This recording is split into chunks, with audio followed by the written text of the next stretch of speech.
Hello guys, and today I got some development Q&A for you, which I'm gonna translate, and hopefully it's gonna be fun and interesting.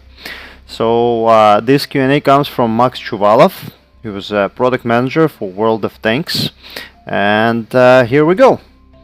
So, how do you see Sandbox server, and what are the plans for it in relation to implementing functionality into the game in the future? Max says, it's all one huge experiment. There have to be an understanding that all you see is a prototype.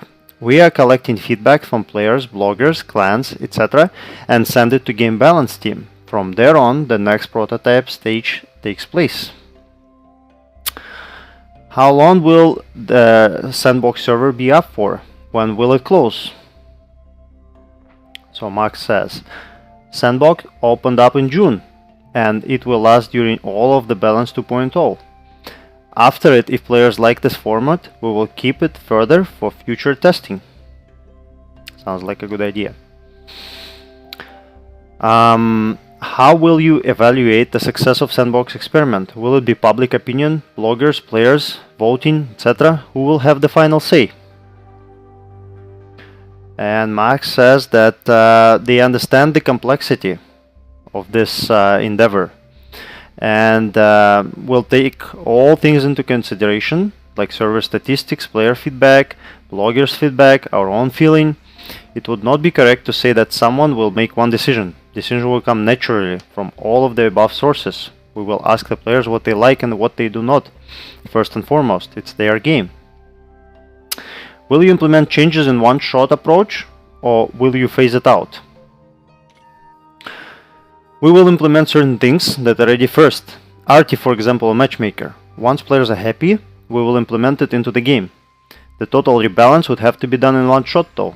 Otherwise, it would not make sense. And I agree with him, you would have to replace all the tanks and all the stats at once. Otherwise, it doesn't make sense. Can you comment on the roles you're proposing? Feeling is that you're moving away from jack-of-all-trades model for higher tier tanks to role models. How will you make players play as a team? We all know there's an issue with it, and what makes you think that this will change once the roles are implemented into the game? And Max says that we need roles. Not all heavy tanks can tank, for example. We need roles to help players understand how to play each particular tank. I agree with him, but I don't know if it's a good idea to implement roles on top of the classes. I don't think it's gonna be... I think it's just gonna overcomplicate things, but let's see. Are you planning to change class system, or will you keep light tanks, heavy tanks, tank destroyers, etc. in the game? And Max says that we'll keep all the classes, but we'll add roles on top, so player understands what type of tank is at the end of each tree. Again, I think at this maturity level, it's really not necessary. People kind of know what tanks are at each of end of each trees, but we'll see.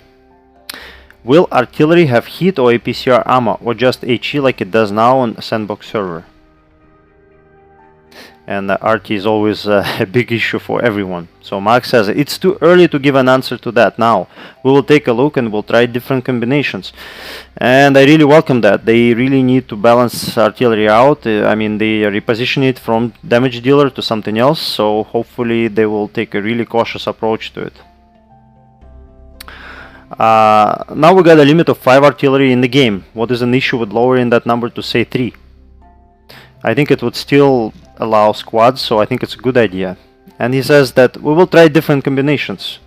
Again, a welcome approach, so hopefully that will show them that there's no need for 5 RTs. People who want to play a squad of 3 artillery can still do that, like all other tanks can. And adding more RT to me is just a stalemate. People are sitting at base and cover and not doing anything.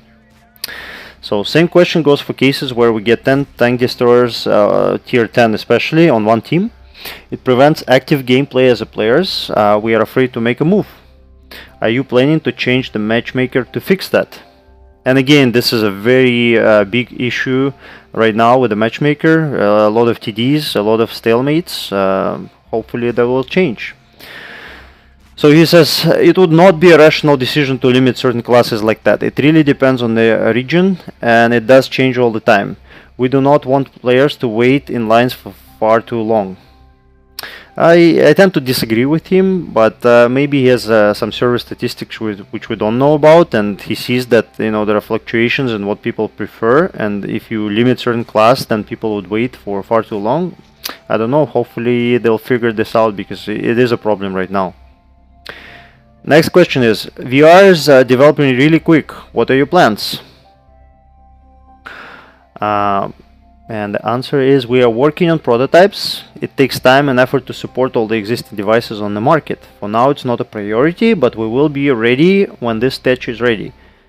And again, I really don't think this is such a huge issue right now in World of Tanks. I tend to agree with him. They have much bigger issues than VR, and maybe in the future, but right now they got tons of work that they can do without it. Can you turn off team kill? And I'm hands down for it, so let's see what Max has to say. We will test this in Sandbox, but later and separately from Balance 2.0. Again, I really like this idea. I don't think there is a place for it. There's unnecessary team killing happening all the time. We've all been victims of it, so I think it would be great if they just turn this thing off. It doesn't add to the gameplay at all. And from here on, the answers are from the stream with the development guys on the Sandbox server. So it's not Max's answers anymore, and it's not going to be a question and answer format. Just I will read out the answers to you, and hopefully that will be useful as well. So there are no plans to change plus-minus 25 pen and damage rolls formula. I don't know why. I think it would be much better if we went down to plus-minus 10. But again, they are very adamant with this, and it's been going on for quite some time, and they're keeping this plus-minus 25. To me, there is no reason, but maybe this will change. We all know how fast changes are at Wargaming. We will implement light tanks up to tier 10 in the future, and this has been in the works for quite some time as well.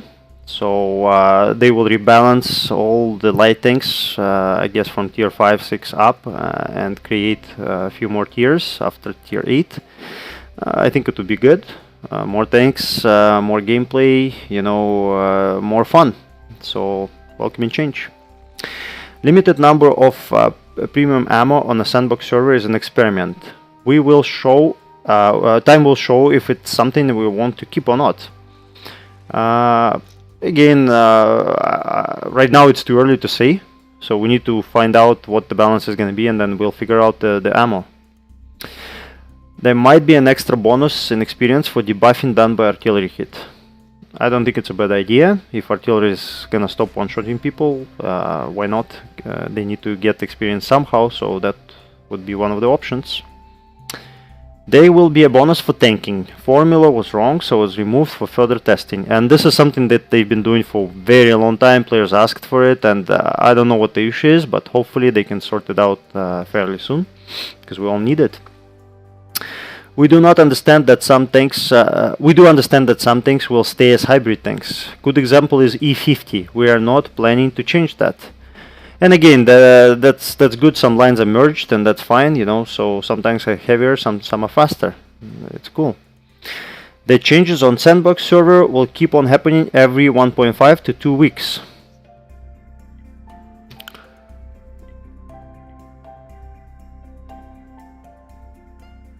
Snapshots will happen much less in the new Balance 2.0. Again, I think it's a good thing. It's not skill based when you snapshot somebody, so let's wait and see.